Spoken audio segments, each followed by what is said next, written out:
بسم اللہ الرحمن الرحیم۔ آج کا ہمارا نہایت ہی اہم موضوع ہے جو کہ پیروں سے متعلق ہے، جس میں مریضوں کی اکثر کمپلین ہوتی ہے کہ جب ہم واک پہ جاتے ہیں یا چلتے ہیں پھرتے ہیں تو درد بڑا شدید ہوتا ہے پیروں میں، اور اگر ہم بیٹھ جائیں تو یہ درد ٹھیک ہو جاتا ہے۔ زیادہ تر یہ درد جو ہوتا ہے اس کو ہم پیریفرل آرٹیریل ڈیزیز کہتے ہیں، جس میں پیروں کی جو شریانیں ہیں اس میں نیروئنگ ہو جاتی ہے، اس میں جو ہے وہ تنگی ہو جاتی ہے اور خون کا دورانیہ صحیح نہیں ہوتا ہے۔ یہ زیادہ تر شوگر کے مریض، بلڈ پریشر کے مریض، موٹاپے کے مریض، وہ لوگ جو سگریٹ اسموکنگ کرتے ہیں ان میں یہ چانسز بڑھ جاتے ہیں۔ پیروں کی جو جلد ہے وہ شائنی ہو جاتی ہے، چمکدار ہو جاتی ہے۔ پیروں پہ جو بال ہیں وہ جھڑ جاتے ہیں، اس میں سن پن محسوس ہوتا ہے۔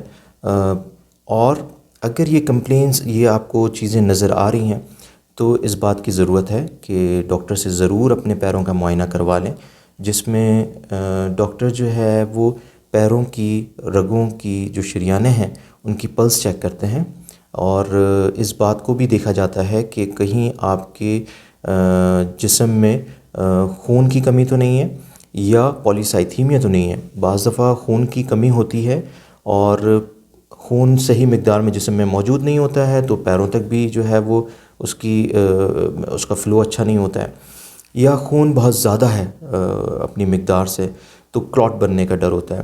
اگر خون کا کلاٹ بنے گا اور وہ جا کے پیر کی کسی بھی شریان میں، کسی بھی حصے میں اگر رک گیا تو آگے خون کا فلو نہیں ہوگا، خون کا دوران نہیں ہوگا صحیح، جس کی وجہ سے درد بڑا شدید ہو جائے گا اور فوراً ایمرجنسی میں ہاسپٹل جانے کی ضرورت پڑتی ہے۔